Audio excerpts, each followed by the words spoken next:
پیارے بچوں، آج فیضان درس حدیث میں ہم حدیث نمبر 15 پڑھیں گے، اور آج کا ہمارا موضوع ہے تعویذ۔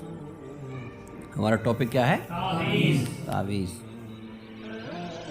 عن عوف بن مالک الاشجعی قال كنا نرقی فی الجاہلیۃ فقلنا یا رسول اللہ صلی اللہ تعالی علیہ وآلہ وسلم کیف ترى فی ذلک فقال اعرضوا علی رقاکم لا باس بالرقی ما لم یکن فیہ شرک۔ ترجمہ اس کا یہ ہوا کہ حضرت عوف بن مالک اشجعی رضی اللہ تعالیٰ عنہ سے حدیث روایت ہے، کہا کہ ہم لوگ زمانۂ جاہلیت میں جھاڑ پھونک کرتے تھے۔ اسلام لانے کے بعد ہم نے عرض کیا کہ اے اللہ عز و جل کے رسول صلی اللہ تعالی وسلم، ان منتروں کے بارے میں آپ کیا فرماتے ہیں؟ سرکار صلی اللہ تعالی علیہ وآلہ وسلم نے ارشاد فرمایا، اپنے منتر مجھے سناؤ۔ پھر فرمایا ان منتروں میں کوئی حرج نہیں جب تک کہ ان میں شرک نہ ہو۔ یہ حدیث آپ نے ابھی سنی، یہ صحیح مسلم شریف کی حدیث تھی۔ کون سی کتاب کی؟ صحیح مسلم شریف کی۔ جو حدیثوں کی بڑی کتابیں ان میں سب سے اول درجے میں بخاری شریف اور اس کے بعد مسلم شریف کا درجہ آتا ہے۔ تو نبی پاک صلی اللہ علیہ وسلم نے کیا فرمایا کہ لاؤ سناؤ کون سے منتر تم زمانے جاہلیت میں پڑھتے تھے؟ تو جن منتروں کے اندر نبی پاک صلی اللہ علیہ وسلم نے کوئی شرک نہیں پایا تو فرمایا اس کے ذریعے سے آپ جو ہے دم کر سکتے ہیں، اس سے آپ شفا حاصل کر سکتے ہیں۔ تو علماء کرام کیا فرماتے ہیں اس بارے میں؟ علماء کرام فرماتے ہیں کہ جن منتروں میں جنات شیاطین کے نام نہ ہو، اور ان منتروں سے یا ان منتروں کے اندر کفر لازم نہ آتا ہو، ان منتروں کے معنی میں کفر لازم نہ آتا ہو، تو ایسے منتروں کو پڑھنے میں کوئی حرج نہیں۔ اچھا، ساتھ ساتھ علماء کرام یہ بھی فرماتے ہیں کہ جس منتر کا معنی ہمیں معلوم نہیں ہو تو ان منتروں کو بھی نہیں پڑھ سکتے۔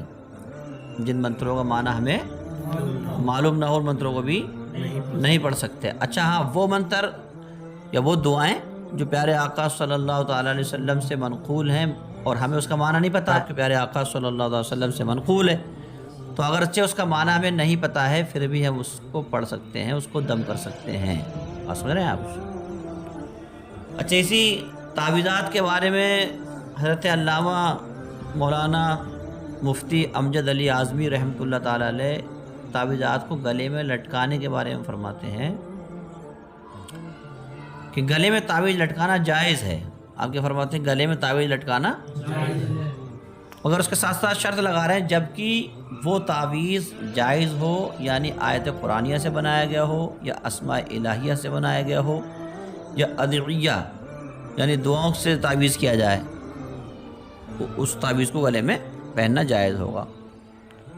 اور وہ ان منتروں سے کیا گیا ہو جو زمانے جاہلیت میں کرتے تھے اور ان میں شرک ہوتا تھا، یا ان منتروں کے اندر شیاطین اور جنات کے نام ہوتے تھے، تو اگر ایسے منتروں کے ذریعے سے تعویذ بنایا گیا ہے تو وہ تعویذ پہننا جائز نہیں ہوگا۔ اور جن کے اندر یہ چیزیں نہیں ہیں بلکہ وہ قرآنی آیات سے بنایا گیا ہے یا اللہ تبارک و تعالیٰ کے پیارے ناموں سے بنایا گیا ہے یا حدیثوں کی دعاؤں سے بنایا گیا ہے، تو اس تعویذ کو بنا کر گلے میں ڈالنا کیا ہوگا؟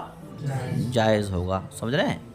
اسی طریقے سے جو احادیث مبارکہ کے اندر دعائیں وارد ہوئی ہیں جن کے ذریعے سے علاج کیا جاتا ہے یا قرآنی آیات ہیں، سمجھ رہے ہیں، تو ان کو اگر رکابی پر لکھ کر یعنی پلیٹ وغیرہ پر لکھ کر نیت شفا اگر کوئی پیتا ہے، جیسے چاندی کی پلیٹ ہوتی ہیں اور بھی چینی کی رکابی وغیرہ آتی ہیں، تو ان پہ دعائیں لکھی جاتی ہیں قرآن کی حدیث کی، اور اس سے مراد یہ ہوتی ہے کہ اس سے شفا حاصل ہو جائے، تو اسے اس میں لکھ کر ان دعاؤں کو بنیت شفا اس کو آدمی پی سکتا ہے۔ اس کے لیے کیا ہوگا؟ جائز ہوگا، ٹھیک ہے، پینا اس کے لیے جو اس رکابی میں دعائیں لکھ کر پینا کیا ہوگا؟